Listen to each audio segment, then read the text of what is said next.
Para comenzar,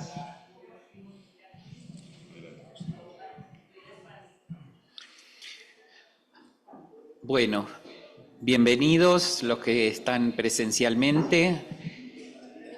Tenemos un poco de retorno, no sé.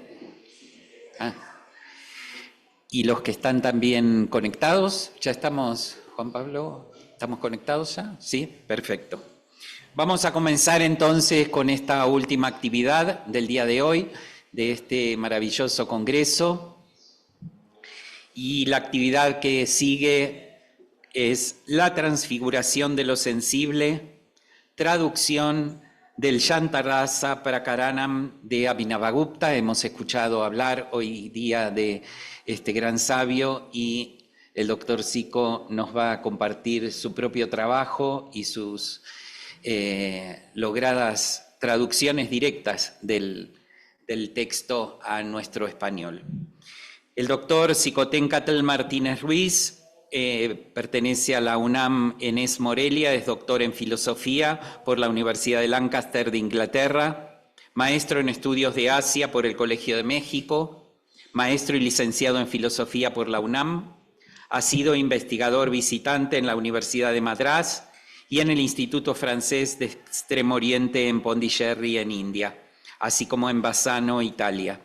Ha realizado estancias en Maharashtra y en el Centro Internacional de Estudios Pedagógicos, CIEP, en Francia. Dirigió el proyecto Casa de Cultura de India en México, desarrolló proyectos en la CEP-SEMS y participa en diversos comités editoriales. Ha recibido distinciones como el Lancaster Award y el reconocimiento como investigador latinoamericano por el ICCR, Embajada de la India en Argentina. Su trabajo en poética educativa ha sido reconocido por la UNESCO. Es miembro del Sistema Nacional de Investigadores y actualmente es profesor e investigador de tiempo completo de la UNAM, Campus Morelia. También ha sido autor de distintos artículos y libros y alma mater de este concierto, de este congreso, ¿sí? Que es un concierto también, ¿sí? Porque cada uno ha cantado cosas maravillosas. Así que desde ya la gratitud por todo tu trabajo, Zico, para hacer realidad lo que estamos aprovechando hoy, tanto quienes estamos presencialmente como quienes están en línea, y los puentes que se abren a partir de estas actividades, porque no es que simplemente se escuchan distintas ponencias, sino que comienzan puentes que luego a lo largo del año son transitados por cada uno de los participantes, ¿no?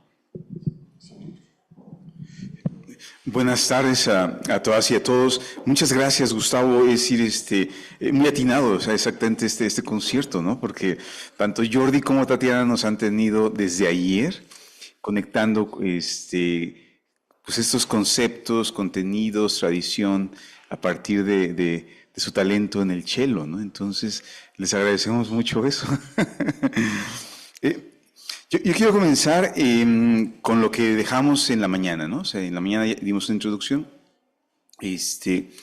Decíamos que es un congreso que presenta resultados de un proyecto de investigación que de manera muy concreta son 2 años, pero que ha sido una trayectoria previa muy extensa, ¿no? Son más de 10 años atrás de algo así. Entonces es muy curioso cómo se van gestando las cosas. Entonces, en el día hemos tenido desde el panorama de las filosofías de la India, en algunos casos los conceptos que hemos estado viendo, los ponentes han dado una visión estructurada, sistemática, y eso hay que agradecerlo, ¿no? O sea, detrás de eso hay muchos años de estudio. Estamos acostumbrados a debatir filosofía occidental. Entonces, en ese sentido, el Congreso tiene ese subrayado de diálogos de las filosofías de la India. Y entonces la propuesta del proyecto de investigación en esos diálogos de filosofía de la India tiene que ver con la recuperación de las fuentes directas, o sea, el estudio de las fuentes directas. Y es ahí donde tenemos un campo enorme, ¿no?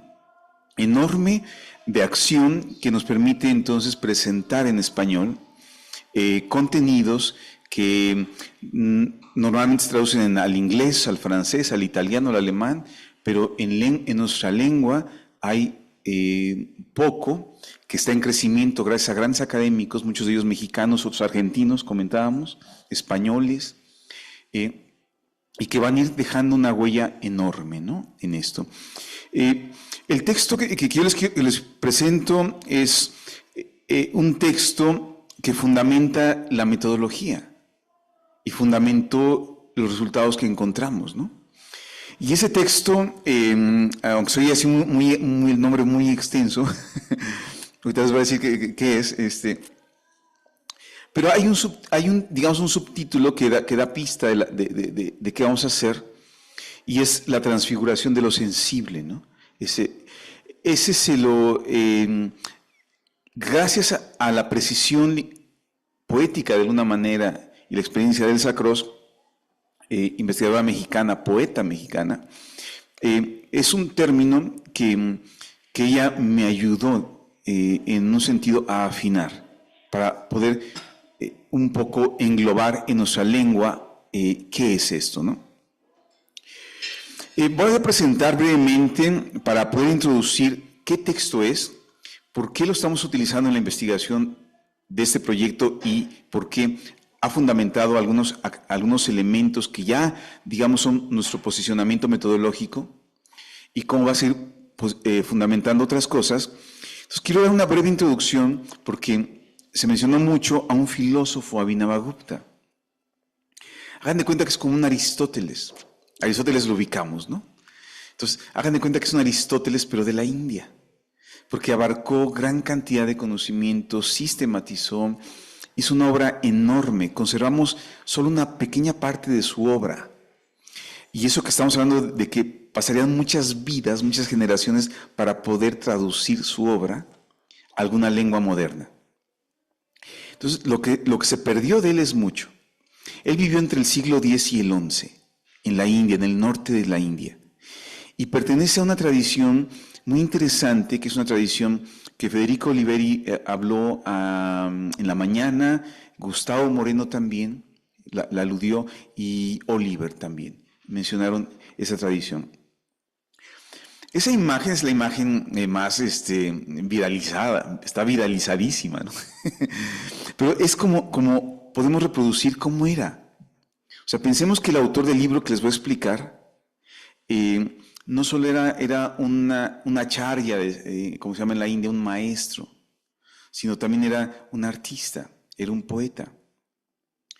Y estaba rodeado de gente, ¿no? Todo el tiempo es como los discípulos, la gente que estudió con él, a quien él comunicó varias doctrinas, teorías, etc. Entonces, más o menos como pensar que esto ocurrió en el siglo X y XI, ¿sí? Después, el texto que vamos a ubicar, Mónica de la Fuente habló del Natya Shastra, ¿sí? Entonces, parecía como de dónde salió ese, ¿no? Que está diciendo Mónica.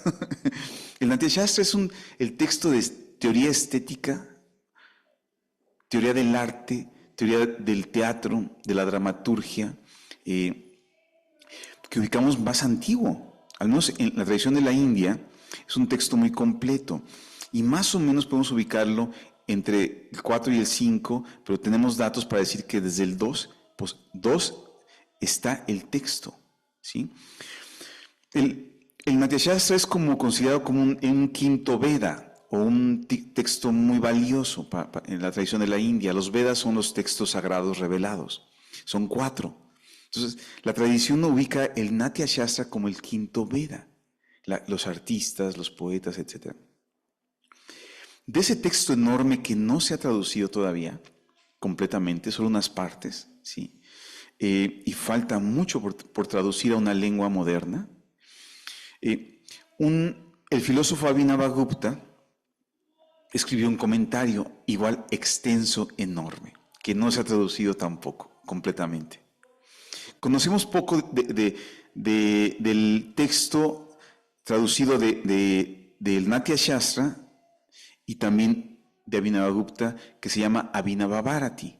Sí, es el nombre como se le conoce a ese texto. Y en ese texto, tenemos un capítulo, el 6º. Solo de ese capítulo, que es como el más estudiado, tenemos traducciones que van desde el italiano, la que mencionábamos en la mañana de Raniero Noli, ¿sí? Tenemos también una traducción al inglés, tenemos fragmentos al español, Chantal Maillard y Oscar Pujol hicieron una traducción en un texto muy bonito, muy bien hecho en el 99, me parece. Pero ese capítulo es un capítulo que tiene una sección, que es, esa sección se llama Shanta Rasa Prakaranam, ¿sí? Que es la porción o la sección que habla del placer estético de la serenidad. Es una porción del texto. En esa ubicación, pensemos que este personaje del siglo X-XI, Abhinavagupta, en ese texto se desarrolla una vía estética de la serenidad y la paz. Es decir, abre otra puerta a entender una emoción que no solo es emoción, una sensibilidad que no solo es sensibilidad, una comprensión que no solo es comprensión. Es decir, que abarca muchos campos y que él explica en ese texto qué tipo de experiencia es, cómo la ubica en la tradición, quién habló de ella, ¿sí? ¿Qué es? ¿Cómo ocurre? ¿Dónde? Y cómo se recrea, es decir, cómo se vuelve a experimentar. Este es únicamente para tener un panorama, ¿no? O sea, es únicamente para tener un panorama de ubicar hasta abajo, ¿sí? Toda una tradición de estética. O sea, quiero marcar con esto que en la India hay una tradición de teoría estética muy amplia, que tenemos una idea muy chiquitita todavía en Occidente y en habla hispana todavía más pequeñita. Pero es enorme la cantidad de textos que se perdieron o los que se recuperaron y no están traducidos. Entonces, ese texto lo ubicamos hasta acá abajo, ¿sí? Y es, repito, una tradición que comentó los libros, el arte. Y no solo son teóricos, todos ellos eran artistas, ¿sí? Esta traducción que yo presento es una complejidad que hay que recurrir a varios textos. Los que editaron el texto en los 40, hay una edición previa a finales del siglo XIX, luego se volvió a editar, luego tenemos una que se recupera, varios manuscritos que aparecen en el sur de la India, otros en el norte, unos están escritos en un sistema de escritura llamado Granta, que es del norte, Granta y Sharada, dos sistemas de escritura. Sharada es el del norte, y Granta es en el sur. Y entonces todo esto ha hecho que en los últimos 100 años haya investigación que nos permita llegar a esto. No son puras ganas, ¿eh? O sea, se requiere un trabajo enorme de gente que nos antecede. Entonces, en esa traducción recurrí a varios textos, cotejo, y también en Harvard hubo un proyecto en los 60s muy importante sobre esto, y se terminó y se dejó. Ellos hicieron una traducción al inglés de porciones y de la Shanta Rasa Prakaranam, en una traducción que todavía faltaban los cotejos de las nuevas ediciones. Entonces, en los 60s es importante ese momento en Harvard porque nos permite acceder a un mundo que hoy podemos cotejar y traducir al español. Eso únicamente es para ilustrar de qué tipo de libros estamos hablando, de qué manuscritos. Ese no es el del texto, no es únicamente porque así es la escritura con la que Abhinavagupta y ellos escribieron. Son libros de tablillas que tienen estas hoyitos en medio que se unen con un hilo y se van moviendo de esta manera, ¿sí? Y hasta el día de hoy la India está llena en todos lugares de archivos de ese tipo de textos pudriéndose, excepto en los lugares donde están los alemanes, los franceses y lo que son los ingleses de conservar. Y todo lo que hicieron las universidades y proyectos europeos, llevárselos a Europa, que gracias a eso están conservados. Si no no sabríamos de eso para nada. Entonces, únicamente para ilustrar cómo era el libro de ellos, cómo era un manuscrito, ¿no? El término clave es raza, que ya explicamos hace rato, ¿no? O sea, es el término que significa el deleite, significa la experiencia nectaria, significa el jugo, sabor, se traduce como una sustancia que es sabrosa, se traduce como algo que puede masticarse y da sabor. Hay una cantidad enorme de palabras que van desde el Rig Veda, donde ubicamos la primera referencia, que es 1500-1300 antes de la era común, y el término fue cambiando, fue agregándole un significado muy amplio, ¿sí? El significado muy amplio cambia precisamente en el momento en el que los teóricos de la estética de la India, los artistas, todo esto, comienzan a estructurar toda una tradición y el término va a tener una connotación estética. El rasa es el sabor estético. ¿Por qué las palabras sabor? Porque no estamos hablando de un concepto. El concepto, por ejemplo, griego de la kalokagathia, ¿sí? O sea, lo bello y lo bueno, concepto. Estamos hablando de algo que subrayó no solamente la comprensión, sino sentir, degustar, deleitar. O sea, se subraya la práctica que decíamos en la mañana. La filosofía de la India tiene un referente práctico. Entonces, rasa va a indicar esa experiencia de sabor, ¿sí?, que se tiene en una experiencia estética. Entonces, ilustro el trabajo que hacemos para poder recuperar un texto. Después me voy ya nada más con la cita directa a español porque pues no hay mucho tiempo, ¿no?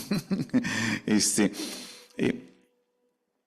lo que hacemos con un texto de estos es cotejar manuscritos, ver quién citó. Todos los textos de este tipo tienen pasajes que llamamos corruptos.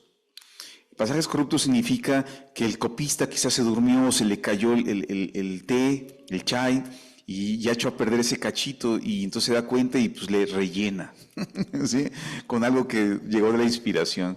Y eso va generando una disrupción en la métrica o en el estilo, que después va a pasar al otro copista, y entonces se ubica por el estilo de cada autor, ubicamos donde posiblemente hay pasajes corruptos. Y eso nos hace ofrecer una conjetura. La conjetura en la traducción es muy importante de ese tipo de trabajos. Ofrecemos una posibilidad de cómo pudo haber sido leído ese verbo, ese sustantivo o esa construcción gramatical. Y es una conjetura nada más. Después de hacer todo eso y cotejar cosas, entonces tenemos un texto que es la escritura en Devanagari, que esa es la escritura con la que se escribió. Mencioné dos previas, Sharada y Granta. Y el Devanagari, ¿qué es que es como de ahí nosotros tomamos, vemos, etc. Son sistemas de escritura. La lengua es sánscrito. El sánscrito se escribió con distintos tipos de escritura, ¿sí? Eso debe quedarnos claro. Como hoy lo transliteramos abajito. Abajo está la transliteración que hacemos con nuestros caracteres, con nuestro alfabeto. Y únicamente se van a agregar diacríticos que van a indicar vocales largas. El sánscrito tiene vocales cortas, largas, sonidos guturales que no tenemos en nuestras lenguas. Son más de 52 sonidos cuando se juntan, ¿sí? Hay un puntito que va a indicar una aspiración, una emisión, un ejercicio de respiración, ¿sí? Que genera al recitarlo un estado de conciencia, porque hay una respiración que se va siguiendo conforme se recita el texto. Entonces todo eso hace una lengua que esos equivalentes nos permiten hacer ahora los textos, conservarlos de manera transliterada con puros caracteres HTML, por ejemplo, muy ligeros, que han permitido conservar lo que está pudriéndose, lo que está desapareciendo. Y Entonces, lo que está abajo es como transliteramos, ¿sí? Y es ahí donde vamos reparando, vamos haciendo estos mecanismos para decir, aquí posiblemente era un puntito, aquí no coincide con el estilo de Abhinavagupta, ¿sí? Entonces le ponemos una conjetura, ¿sí? Por ejemplo. Bueno, entonces es como un poco para ir mencionando. Ahora, vamos a la traducción del primer pasaje, miren. Entonces, esto, ahí está el Devanagari, la transliteración y viene la traducción, ¿sí? La traducción va a salir, esperemos que el próximo año, ¿no? Ya está ya entró al proceso de edición. Entonces, eso es lo que hacemos. Ahora, en español, esta traducción propone cuidar los términos en español que puedan ser equivalentes. Muchos son equivalentes. No hay término en español para esto. Está lleno. Son únicamente equivalentes. Así como no hay sonidos o fonación en nuestra lengua, en español, para, por ejemplo, pronunciar una cerebral, que es que la lengua se enrolla y se dirige hacia el paladar rumbo al cerebro y se golpea. Son sonidos que están en el sánscrito. De esa misma manera, hay muchos términos que no hay una traducción, no hay un término en español. Entonces usamos una explicación, pero no pueden ser muy largas, si no rompemos muchas cosas. Entonces, el gran reto fue conservar un poco la secuencia, pero con nuestros términos y cuidar el género, los artículos. En inglés las que vemos, ese es un problema también. Cuando se ha traducido del inglés al francés, luego del francés al español, nos llega una cosa que es a veces lejanísima, ¿sí? Y más si lo meten al traductor de Google, pues va a llegar una cosa que no es. Eso no decía Abhinavagupta, ¿no? Entonces el reto, no sé si me explico, el reto es enorme. Y hay poca gente que lo está haciendo. Esperamos, conforme comentábamos con Gustavo ayer, sobre lo que está pasando en Argentina, lo que está ocurriendo en la UNAM, en el Colegio de México, en algunos lugares del mundo, en Costa Rica, lo que queda de los académicos estén en Chile, etcétera, de habla hispana, trabajando estos temas, haciendo traducciones, ¿no? Y toda la escuela que deja España, ¿no? Bien, entonces esa es la traducción. Mira, ahora quiero explicarles un poco de qué habla. Cuando traducimos, uno tiene que poner partes que no están en el texto, pero que no hay otra forma de hacerlas coherentes en nuestra lengua. Entonces le ponemos brackets, ¿sí? Que serán corchetes, ¿sí? Square brackets. Y cuando queremos dejar el término, le ponemos paréntesis, para indicar que ese es el término en sánscrito y tiene varias lecturas. Entonces, en este caso, el texto inicia, ¿no? Diciendo a Abhinavagupta, lo que voy a leer ahorita está recuperando posiblemente del siglo V al siglo X, o sea, cinco siglos. Y él lo está explicando en las líneas. Dice Abhinavagupta, de acuerdo con quienes leen e interpretan la existencia de 9 razas, en esta discusión se explica la naturaleza propia de la serenidad. Shanta Swarupam.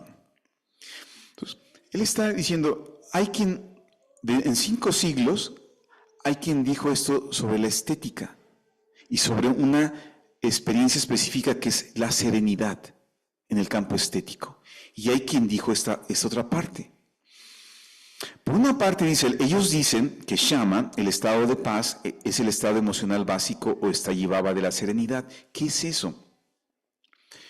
Ellos van a entender que una experiencia estética ocurre por una confluencia de 4 elementos que están en todo ser humano. Uno de esos elementos se llama estallibaba, que es como la condición natural o el estado mental natural o emocional que en todo ser humano está, ¿sí? Ejemplo, dirá Abhinavagupta, ¿no? El amor. El amor hay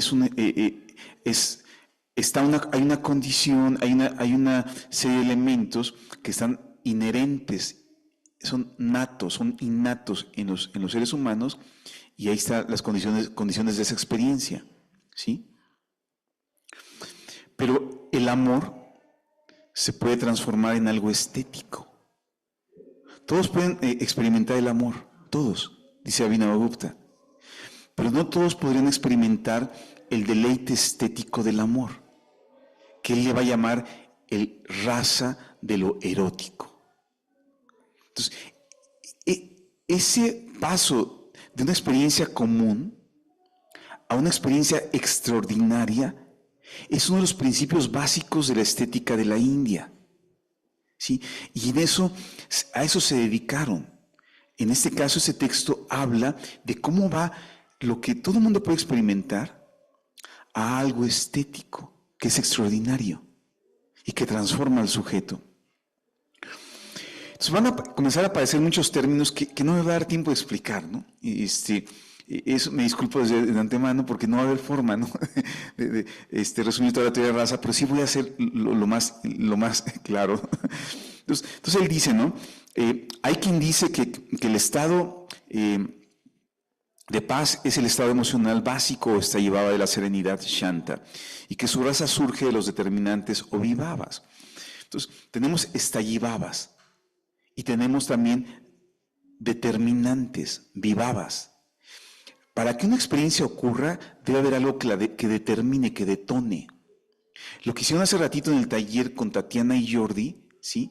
Ellos generaron determinantes para detonar lo que al final ustedes compartieron, ¿sí? Esos detonantes son vivavas. Son determinantes muy importantes. Están en toda la vida, no estoy hablando de cosas de marcianos.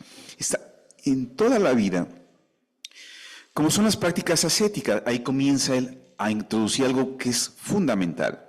Dice, como son las prácticas ascéticas asociadas con los yogis que causan el surgimiento upadhyate de un estado mental o una emoción. Comienza a recuperar la tradición en la que se mueven las darshanas de la India, las filosofías de la India, ¿sí? Y es este componente que es práctico que se llama yoga, ¿sí? Aquí la lectura es como era en ese tiempo, no como llegó ahora como New Age acá. Era como ellos lo practicaban.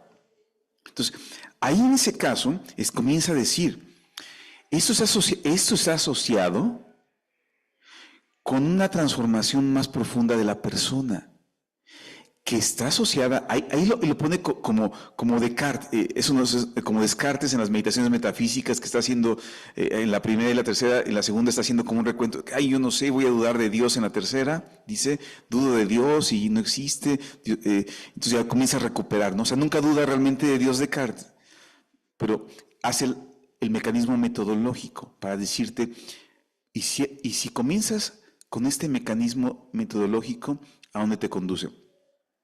En este caso, Abhinavagupta comienza a meter ahí, en esa frase, ¿qué tal que el Shanta Rasa del que les voy a explicar está asociado con la meta que los yogis buscan? ¿Qué tal que se acerca? ¿Qué tal que está en el umbral? Eso abre una enorme posibilidad de decir que lo estético podría ser una vía de conocimiento, una vía de acceso a la experiencia más elevada. Es decir, una vía mística, ¿sí? No por la ascética, sino por la estética. Pero él empieza a poner todo esto en unas cuantas frases. Así, eso es una parte para poder conectar. Así, las emociones y sus estados mentales, como son el deseo y el enojo, se pueden representar en escena o en una obra. Entonces él va a decir, hay 8 emociones o razas, que Mónica de la Fuente nos describió muy bien, ¿sí? Hay 8 que los vas a poder representar en el escenario. en la dramaturgia. Porque son emociones como el enojo, la ira, el deseo, el amor, ¿sí? Lo heroico, o sea, entonces tienes una obra teatral, una pieza musical, un poema, una pintura quizá, una danza específica que representa esa emoción, esa agitación, emoción que da el arte, esa emoción estética, ¿sí? Pero él va a decir que eso se puede representar, entonces comienza él a construir la objeción al Shantarrasa. Dice, no lo dice aquí, pero nos está diciendo, durante 5 siglos se objetó que hubiera un noveno rasa. Unos dijeron sí, otros dijeron no, y es un debate, dice Abhinavagupta. ¿Por qué quizá dijeron esa objeción de que no había un noveno rasa llamado serenidad o Shanta? Dice, nos va a decir más tarde, porque ¿cómo representas la serenidad? La ausencia de la emoción que te genera el arte, las artes. ¿Cómo representas lo irrepresentable? ¿En qué obra de arte y en qué dramaturgia o en qué obra de teatro representas la experiencia que está descrita en el Shantarrasa? Entonces él dice, bueno, han objetado esto, ahora les voy a ir contestando. ¿Qué es? ¿Y por qué ese noveno rasa es tan importante? ¿Sí? Entonces, bueno, dice, por ello él sigue todavía haciendo su deliberación de que ellos dicen esta cosa, otros dicen esto. Por ello, al apartarse de todo eso, que es mentalmente transitorio, Vyabhichari, otro elemento. Él está hablando de que hay elementos transitorios. Un elemento transitorio pudo haber sido, en la dinámica que tuvieron con Jordi y con Tatiana, pudo haber sido el calor. De pronto se sintió en el salón un calor que a todos nos hizo sentirnos pegaditos, juntos. Eso, cuando vino la instrucción de que todos podían tomarse como un árbol y hacer este ejercicio, ese elemento permite todo eso, ¿sí? Entonces, Vyabhichari Bhava, como él va a decir después, hay elementos transitorios que pueden confluir. Comienza un estado ecuánime y de sabiduría, de ausencia de deseo y enojo. Entonces, aquí lanza la última bomba, dice Abhinavagupta. Comienza un estado ecuánime y de sabiduría, de ausencia de deseo y enojo. Eso me parece crucial, porque eso sí lo puedo leer en nuestro contexto de cultura de paz. Gran parte de las propuestas que hay hoy en día en los contextos de violencia y de propuestas de educación para la paz y cultura de paz, se elabora un postulado de erradicación de la violencia, que desde mi particular punto de vista, eso no es posible, es erróneo. La violencia está en el humano. La violencia está asociada con la ira. Hay elementos humanos que nos han permitido ser especie hasta este momento por mecanismos muy concretos que a veces pueden parecer violentos. Es difícil hablar de que el ser humano erradique completamente la violencia en uno mismo. ¿Sí? O sea, piénsenlo. ¿Sí? Pero estas posturas nos están diciendo que eso puede atenuarse, disminuirse, para tener disposición a lo otro. ¿Sí? Entonces, él está metiendo esto, ¿no? Bien, vamos al siguiente, si no nunca vamos a avanzar, ¿no? Entonces, el ejercicio que hacemos, está el Devanagari, hacemos esta transliteración para que pueda ser leído y viene la traducción. Aquí ya pasó, obviamente, muchos fragmentos que no estoy reproduciendo aquí porque pues, no podemos, ¿no? Es mucho tiempo, entonces me brinco muchos fragmentos, únicamente quiero seguir un argumento. En esa parte dice Abhinavagupta dice, entonces, una vez que dice, bueno, la gente se pone a hacer rituales, se pone a hacer yoga, ejercicios, y de pronto se olvida de por qué los hacía realmente, cuál era la meta. Y se vuelve mecánico el hacer yoga, el hacer ciertos rituales. Él comienza a decir que cómo se puede lograr la ausencia de deseo y de enojo, ¿sí? Aun cuando hagas muchos rituales, si todo el tiempo tienes enojo dentro, ¿sí? Como decíamos en la frase de Vijaya, ¿no? que citó, ¿no? O sea, si en el corazón tienes a Rávana, el demonio de enojo que está siendo representado, y tú como pintor quieres mostrarle al público que estás en la sintonía de Rama, cuando tu corazón acepta internamente a ese enojo terrible, no va a coincidir. La pintura, decía la cita que nos decía Vijaya, con lo que estás realmente experimentando adentro. Entonces, eso Abhinavagupta lo tiene muy clarito, ¿no? Entonces, él dice, ¿cómo puede lograrse la cesación del deseo y la realización de un estado firmemente establecido en Shanta si aún se experimenta la atracción por el disfrute sensorial? Ahí ya avanzó mucho y va a introducir un término muy importante. La estética de la India no es una estética de prohibiciones. Uno, la estética de la India no es una estética que satanice al cuerpo. No lo es. La estética de la India no excluye, y más la estética de Abhinavagupta, no excluye las experiencias que son claramente de sensualidad. ¿Sí? Tampoco excluye lo erótico. Más bien hace una resignificación de todo el cuerpo y de todas las experiencias. No hay pecado original en esto. Es algo muy importante para el mundo occidental decirlo. No hay una idea de que esto sea satanizado, en el sentido del cuerpo, etc.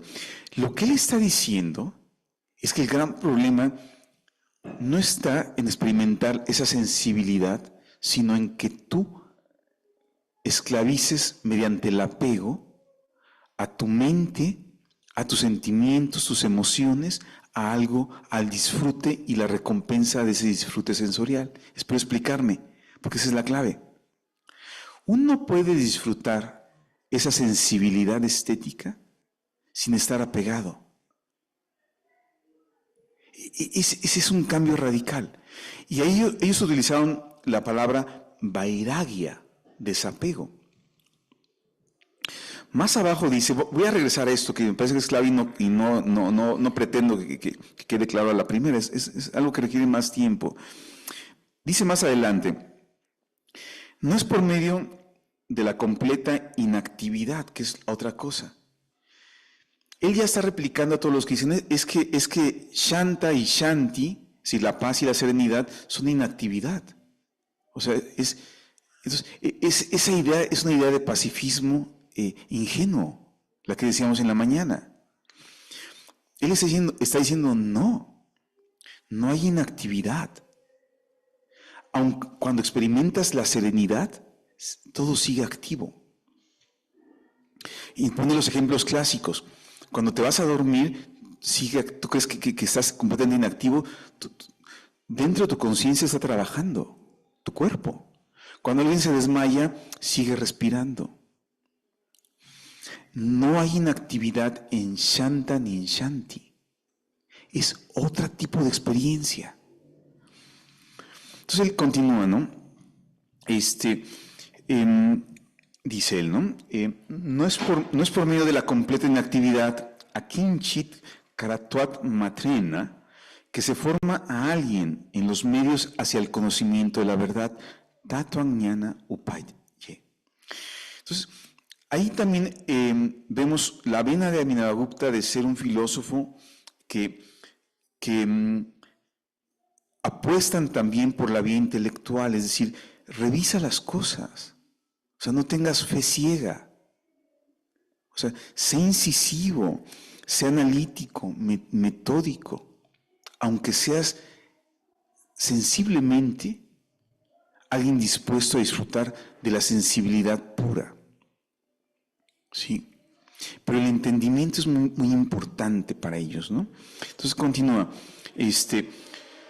Dice, ¿no? No todas las mentes que se alejan del sufrimiento y del dolor logran tener la visión directa del estado de serenidad.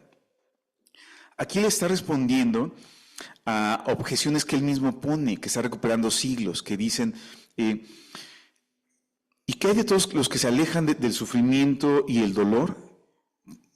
Hay algunos, dice Abhinavagupta, que están súper amargados, son incapaces de ser sensibles al arte. O sea, no hay cero sensibilidad, cero disposición a poder disfrutar las variaciones de raga de la serenidad de la mañana, ¿no? Sí, aunque no se tenga sufrimiento, se aleja del sufrimiento y del dolor. Entonces él empieza a decir, y de lo que logran tener la visión directa del estado de serenidad, que permite lograr la correcta percepción, Samyak Darshana, porque aun cuando se alejan del dolor, continúan atados en el mundo material samsaré. Así para ellos el rasa de la serenidad, Shanto, no existe. Hay gente que va a decir, yo estoy sin sufrimiento, sin dolor, pero no percibo nada de lo que tú dices. ¿Sí? Entonces, él responde a eso. ¿Cómo vamos en el tiempo? Ok, excelente. Sí. Excelente. Bien, y aquí al comienzo ya no pongo el sánscrito, ya no pongo la transliteración, directo a la traducción, si no nos da tiempo, ¿no? Sí. Bien, dice Abhinavagupta más adelante, ya es que hace una elucubración de esto, es decir, para entender la serenidad, el rasa de la serenidad, piensa que vairagya es muy importante, el desapego. Piensa que eso exige lo que hace el asceta, una purificación. ¿Sí? Entonces continúa. De manera similar, el amor rati y los demás estados emocionales son como coloraciones particulares en la armonía única del ser, ¿sí? Sin afectarlo. En esta parte él ya pasa a otro argumento, dice, bueno, ¿dónde está el rasa de la serenidad? ¿En lo externo, en lo interno o en el artista que evoca una experiencia estética de serenidad? El tema que fue un tema de discusión en la estética europea. ¿Dónde ocurre la experiencia de que tú sientas una emoción ante una obra de arte? En la obra de arte, en el sujeto, ¿sí? O en ese intercambio, ¿sí? de percepción o de recepción de una obra de arte. ¿Dónde está? Esto me pareció, aquí hay uno de los fundamentos del proyecto. Cuando hablamos de estética no nos referimos únicamente a hablar de artes. La investigación nos mostró que es muy importante indagar dónde ocurre esa experiencia que es evocada por las artes, o por la naturaleza, o por lo infinito, o por lo sublime. Y si podemos, perdón por el término, me choca ese término, pero a veces nos ahorra muchas elucubraciones. Podemos mapear dónde y cómo ocurre con qué. ¿Y qué tipo de profundidad es esa experiencia estética? ¿Cómo transforma a la persona que experimenta ese placer, ese deleite estético de la serenidad? ¿Cómo te transforma? ¿Es posible que te transforme a ti y tu entorno? ¿sí? Entonces Abhinavagupta hace un recorrido enorme, ¿no? Y comienza a decir este argumento que es que esa raza está en el ser, en el Atman. En aquello que tú llames ser con mayúscula, los griegos llamaron ontos, ¿sí? El término griego es theos, ¿sí? Y de ahí la palabra el enteos, el entusiasmos, ¿no? O sea, estar embebido, estar lleno de Dios, estar en Dios, ¿no? Entonces, él comienza a decir, el fundamento del Shantarrasa está en el ser. Y las 8 emociones estéticas de las que habla la tradición, dice él, y la 9ª de la que les estoy explicando, las 9, son como colores que momentáneamente tiene en algún momento, en algún constructo, el ser. ¿Sí? Atman. Y él comienza más tarde a hablar dice, si no me entienden, miren, les voy a dar 2 ejemplitos. ¿Sí? La traducción inicial que hice fue de pantalla, después no, en sánscrito de ese momento no existió nada, ningún término que dijera como pantalla como la de atrás, o la pantalla del cine, ¿sí? Pero es eso. Entonces lo traduje mejor como cuando en un muro blanco como el que tenemos aquí en el Centro Cultural, tú proyectas con un proyector una película violentísima, esas sanguinarias, ¿no? Esas que escurre sangre, ¿no? Por todos lados. La pared parece colorearse momentáneamente de esa imagen, de esa sangre, ¿no? Que proyecta la película. Pero es momentáneo. Apagas, desenchufas o termina la película y esa pared blanca sigue, inmutable. Entonces, Abhinavagupta dice que el ser se colorea. Cada uno de los 9 razas es un color. El único que va a tener una condición, dice él más tarde en todo el texto, que es más profunda, que te transforma completamente, te deja embriagado, es el Shantarrasa. Entonces dice él, viene esta parte, entonces no lo afecta. Pero nosotros, por una cuestión de error, avidya en sánscrito, ignorancia, nos identificamos con ese color momentáneo y de ahí lo asumimos toda la vida. Alguien me veo feo, la vida no me quiere, mis padres me odian, el gobierno es malo conmigo, el destino está en mi contra y hasta que muera, así va a ser. Desde el punto de vista de Abhinavagupta es un momento, si esa persona se da cuenta de esto, es un momento que se disuelve. Y lo que queda abajo, por decirlo de un término, en eso tendríamos que enfocarnos. Eso que subyace, que está no afectado, ahí está el Shantarrasa. Si estamos continuamente avyasó una y otra vez, atendiendo eso que está debajo, tendríamos una conexión más profunda y continua con la serenidad y una disposición hacia la paz que nadie tendría que decirnos de manera heteronómica, ¿sí?, qué hacer, porque la persona está fundamentada en una transformación más profunda, ¿sí?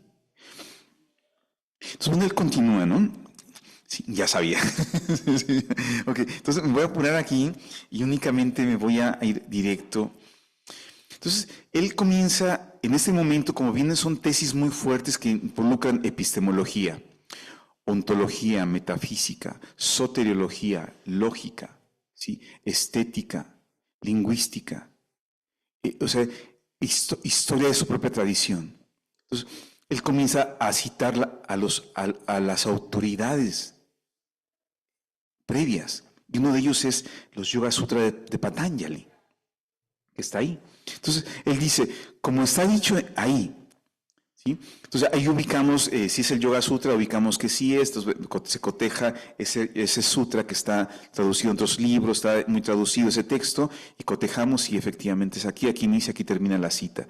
Entonces, dice él, por ejemplo, la paz mental surge debido a que se disipan las impresiones latentes.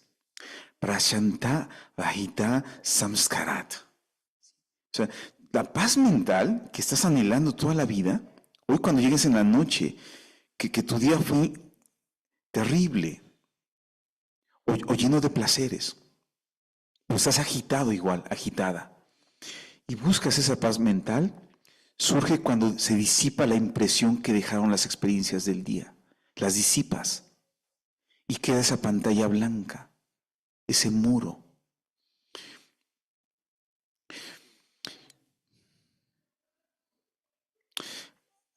Vamos cerrando. Entonces, él, después de una argumentación enorme, ahí está el texto, ustedes lo van a leer cuando salga, dice, entonces, toda tradición ha dicho esto y yo he construido todos los argumentos para demostrar que el Shanta Rasa sí existe. De aquí en adelante él dirá, o sea, por eso es muy potente ese filósofo. De aquí en adelante, entonces, te he dado los argumentos para decir que sí existe. Pero tienes que entender que no es exactamente la misma experiencia que las otras. Sin embargo, tiene en común cosas, dirá Abhinavagupta. Debes entender, dirá Abhinavagupta, cómo algo que está en ti puede transformarse en un rasa. ¿Sí? O sea, algo ordinario se transforma en algo extraordinario y que eso me parece bellísimo. Y por eso la palabra transfiguración. Transfiguración es eso. Es un término que se utiliza en el proceso místico. Transfiguras. Es bellísimo. Las transfiguraciones de Teresa. Es lo mundano se transforma en algo sagrado. Entonces, él dirá, esta base que está en todos, Stayivavas, puede transformarse, transfigurarse. Voy cerrando porque ya no puedo explicar todo lo demás. El Shanta es el único logro, dirá Abhinavagupta. Todos los demás van a desaparecer. Pero si te fijas, el que va a permanecer siempre es el Shanta, Rasa. ¿Sí? Subyace a las otras impresiones mentales que están juntas. Es decir, las impresiones causadas por el contacto circular de los sentidos. En consecuencia, y como se mencionó al inicio, Shanta, es la raíz de los otros rasas. Arranca una teoría enorme. Está diciendo que toda la agitación, porque continúa argumentando, está diciendo que toda la agitación, su base está en Shanta, su base es la serenidad. Todo el ruido, todo lo que nos esclaviza, parece provenir de eso mismo a donde queremos llegar. El punto al que queremos llegar ya está en nosotros, dirá él. Todo el ruido que es la vida en el transcurso del nacimiento hasta la muerte, parecería entonces una digresión equívoca de buscar algo que desde donde partimos y está siempre ahí. Entonces, él dirá que algunos razas son de manera más patente juntos relacionados con el Shanta Rasa. Creo que aquí ya voy mejor a brincar esto para poder cerrar con algo que me parece muy importante. Esta pequeña cita dentro de Abhinavagupta que es del Sangraharika, Karika. Y él dice, se llama gozo estético de la serenidad, Shanta Rasa, aquello que surge del anhelo por la liberación del ser y del conocimiento de la verdad. Este rasa está inherentemente entrelazado con el Dharma más elevado, la beatitud suprema. Aquí construye y termina todo el argumento. El Shanta Rasa, al que tú puedes acceder, es algo cercano, está conectado con la única aspiración humana que da sentido a la vida humana. En la tradición de la India es liberarse. La única razón de estar aquí es para liberarse. No para acumular, no para juntar títulos, no para juntar nada. Es para liberarse. Y el Shanta Rasa, y como eso es un anhelo, ese anhelo mueve una vida. Y esa vida, ¿sí? Dice Abhinavagupta, ese anhelo de vida está emparentado con el Shanta Rasa. Cierro, que ya me pasé de los 5 minutos que me dio Gustavo, y ya, ya les cierro, hay mucho más. Únicamente es un cuadrito que muchos conocen, que he presentado en otros seminarios, pero sigue siendo un cuadrito revelador. Están de este lado los 8 razas, ¿sí? O las 8 experiencias o estados emocionales básicos, y el 9. Uno es Rati, el amor, todo uno experimenta el amor. Hasa, la risa. Soka, la pena, Shoka, la pena, el dolor, Kroda, la ira, la cólera. O sea, por eso decía lo que dije hace rato. Y a lo único que he escuchado decir esto de que se radica la violencia, no. Lo escuché en Abhinavagupta y me fascinó. Ahí está. ¿Sí? Y después lo escuché a Jan Godal. Jan Godal dijo eso. O sea, hay una visión equívoca de muchas cosas. Una de ellas es pensar que el ser humano nunca va a ser violento. El ser humano llegó a lo que es porque en su naturaleza hay ira. Lo que puede hacer uno de la estética es esto, ¿no? Y entonces, este lado está, ¿no?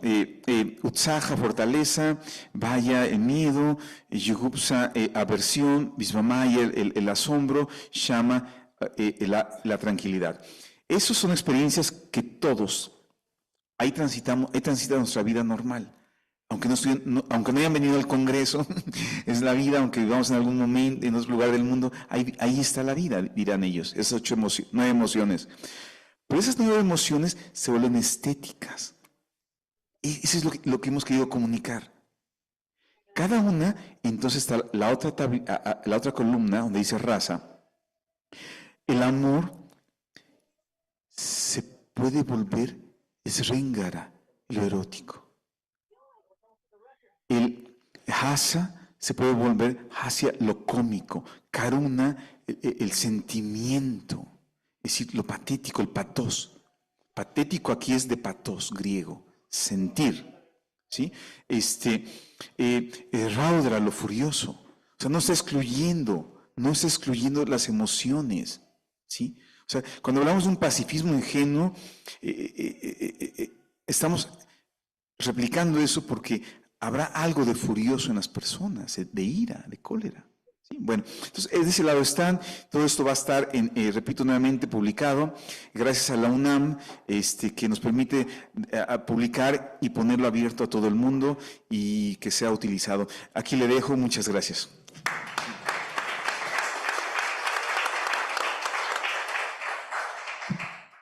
Muy bien, buenísimo, Sico.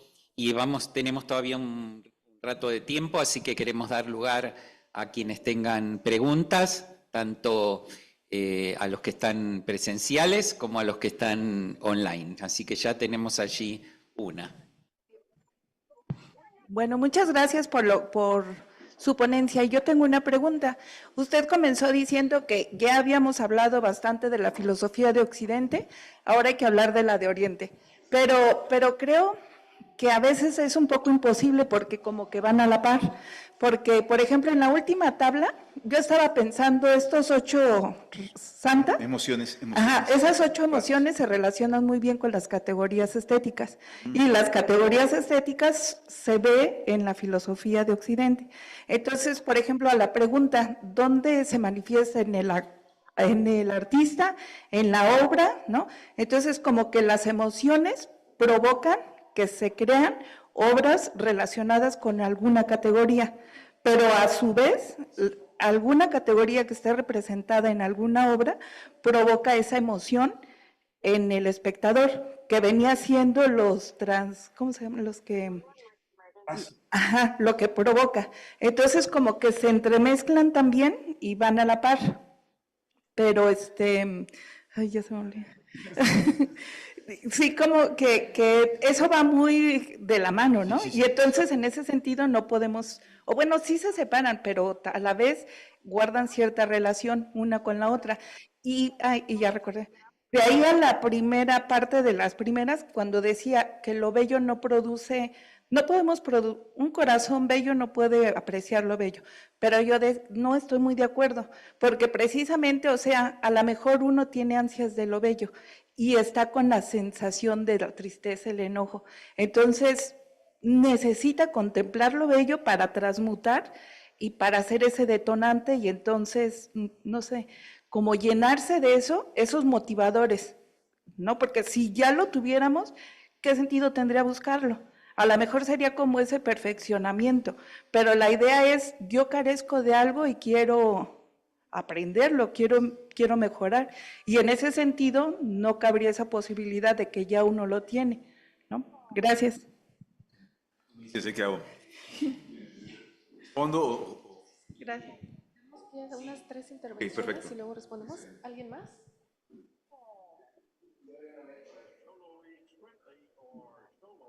No hay preguntas online. Son muchas estas. ¿Sí? ¿Vamos? Ok, bien. Muchas gracias, ¿eh? Vamos a ver. Sí, hay una confluencia, ¿sí? O sea, porque estamos hablando de lo humano. O sea, ya sea de Asia o de Europa o de Occidente, estamos hablando de lo humano. ¿Sí? Entonces, eh, creo que nosotros ya podemos decir en este momento que incluso hay que ir más allá de esa dicotomía, ¿no? Me parece muy interesante lo que dice porque me permite hacer el recuento. O sea, en el mundo griego, que es de donde bebemos de alguna manera porque llega el latín y luego llega toda la forma en que nos educaron, los mismos sistemas educativos, todavía tienen dosis, ¿no? De positivismo y de división de lo bello y lo bello es bueno, etcétera, ¿no? Hasta finales del siglo XIX, y ya cuando llega el siglo XX, pues en Europa, pues, en Occidente están las vanguardias y comienzan a considerarse categorías estéticas diferentes, ¿no? Pero es hasta el siglo XX, aguas. Hasta el siglo XX podemos hablar de lo grotesco, de lo que Sánchez Vázquez decía, ¿no? En su libro Invitación a la Estética. Todas estas apenas las estamos discutiendo en el siglo XX, ¿no? Bueno, entonces, en el mundo griego, o sea, lo que va a impactar son dos, ¿sí? Lo bello y lo bueno. Son las dos categorías estéticas claves. Esas dos van a tener un peso enorme en nuestra forma de entendimiento y de dirigir la sensibilidad. Esa kalosgrafía griega, ¿sí? Y todavía hasta el momento de Kant, hasta la crítica del juicio, primero, bueno, pero Baumgarten y luego Kant, crítica del juicio, 1790, ¿no? ¿Sí? Ahí Kant sigue todavía en esa ruta, pero él agrega una, que es un texto fantástico. A veces yo comparo la crítica del juicio de Kant con elementos que Abhinavagupta explica. Kant habla de lo sublime también. Entonces tenemos lo bello y lo sublime. Y ahí está. Y lo sublime puede ser lo sublime de la naturaleza o lo sublime matemático. Y lo sublime matemático está relacionado con la sensación de infinitud. Lo infinito puede ser también estético. ¿Sí? Bueno, siglo XVIII. Entonces, y después tenemos el 19 y es alguien como que mencioné en la mañana, Schopenhauer, que él comienza a hablar de otras cosas y hasta el siglo XX tenemos estas que hemos mencionado ahí. Ellos, o sea, en el sur de Asia, en la India concretamente, en el subcontinente indio, en el siglo II tenemos evidencia para decir, ya hay esta categorización. Siglo II. esa categorización, que es esas 8 experiencias o babas,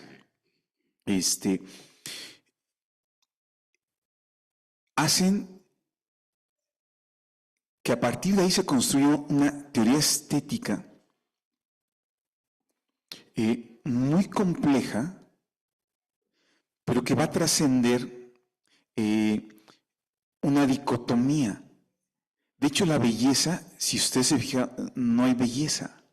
O sea, la belleza es importante, o sea, es soundare, o sea, la belleza aparece, ¿no? O sea, pero no es exactamente una categoría como muy importante. Sí, sí está presente en los textos, ¿sí? Porque quizá ellos, lo que para nosotros es la belleza, ellos tuvieron otros términos para hablar de esa experiencia similar. Y los tuvieron. Entonces, parece que lo que podemos entender de este lado del mundo como belleza, categoría estética importante, ellos tuvieron que recurrir a varias experiencias, varios términos, para poder decir, este es el equivalente, esto es algo similar, es esto, ¿no? Entonces, lo que vemos, entonces ahí veríamos, ¿no? Entonces, digamos que más allá de esa dicotomía, ¿no? Entonces, más bien la propuesta sería, estudiemos las dos. Estudiemos los otros 180 grados de la historia a los que no hemos accedido. Hemos accedido a 180 grados de una historia que se sigue reproduciendo, intelectual, artística, etc. Entonces, yo pensaría en esa respuesta, también diría, hay que explorar otra forma de sensibilidad estética. Este es un ejemplo nada más de muchos que puede haber, ¿no? O sea, no nos da la vida para, no sé, ver China, ver Japón o ver la misma tradición, que tiene muchas variantes. Entonces, eso sería. Y la otra está en la solución que ellos dan, que eso no lo dije porque me parece más complejo, a ese dilema de objeto, sujeto y experiencia, ¿sí? Objeto artístico, sujeto que contempla y la experiencia, ¿no? Es decir, hay varias formas de mezclarlo, ¿no? Pero el debate en Occidente fue también en esa vía. O sea, ¿dónde ocurre? ¿No? Hay quien, bueno, está en el objeto estético, en la obra. ¿Sí? Hay quien dice, no, está en el sujeto receptor. No, pero o sea, parece que son 3 momentos. Ellos lo resolvieron, específicamente Abhinavagupta, lo resuelve de una manera genial. Los 3 están en el campo del sujeto. En el sujeto está el escenario, el actor que danza y el espectador que contempla. Esos 3 es el sujeto mismo. ¿Por qué? Porque su equivalente, en esto que mencioné, por eso había que mencionarlo, él entiende que esa experiencia está en el ser, en el Atman. El ser es el que hace la obra, el que pone el escenario donde ocurre la obra y el que contempla la obra. Es decir, Jordi y Tatiana tocando los chelos, los artistas, en el escenario que es ese salón, y ustedes, nosotros escuchándolos. Parece que estamos divididos, separados. En esta filosofía es la misma conciencia que está en el sujeto. Se desdoblan esos 3 elementos. Por eso en la India se da un énfasis a algo, una palabra que le completé, que no era exactamente lo que usted quería decir, pero es un término que quiero mencionar ahorita. Se le da un valor predominante al espectador y se disminuye la carga al genio artístico. De hecho, en la India no se firman obras. O sea, no está el culto al genio artista. De hecho, el artista, si es un artista en este contexto auténtico, el arte va a ser su yoga para liberarse. No quiere ningún reconocimiento al ego. Las firmas de obras llegan hasta el Imperio Mogul, siglo XVIII. donde los mogules piden que los artistas firmen la escuela de pintura que deja Akbar, un emperador. Pero lo que voy con eso, el rásika, el espectador. El rásika es muy importante en la estética de la India. Por eso se llama rásika. El que disfruta el vaso de agua, el vaso con agua de Jamaica, ¿no? El rásika es lo importante, no el artista, no la obra. La capacidad del artista de poder capturar la experiencia que permite a un rásika o espectador volver a sentir lo mismo que él sintió, él o ella sintieron creando esa obra, es el artista. Espero explicarme con esos juegos. ¿Sí? O sea, el artista auténtico, como el poeta, lo que sintió al escribir el poema, ese rayo que la parte, y que logra entender la realidad de otra manera, ese rayo lo reproduce en palabras y lo hace un poema. Ese artista, al hacer ese poema va a ser capaz de reproducir en el rásika lo mismo que sintió el artista. Entonces, si es serenidad, el artista está haciendo el trabajo de la disposición para que el rásika llegue ahí. Perdón, hay mucho que decir.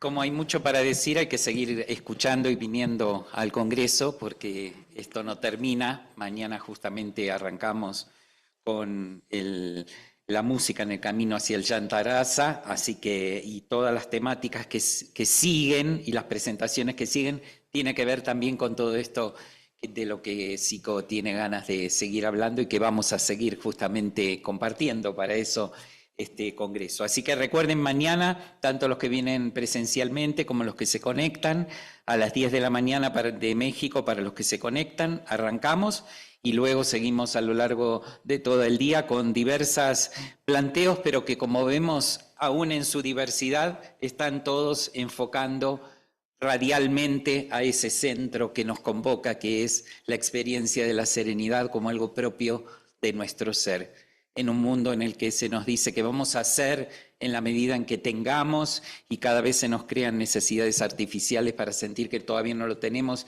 y lo tenemos que alcanzar. Estamos aquí en una tradición que nos dice, ya lo tienes, descúbrelo. Así que creo que con eso vamos cerrando, así no, en vez del, si no el rayo no va a ser el del Yantarasa, sino el de Laura, que nos va a hacer descender ese rayo. Y muchas gracias a todos por la escucha atenta y la entrega que tuvieron a lo largo de todo el día. Nos vemos mañana.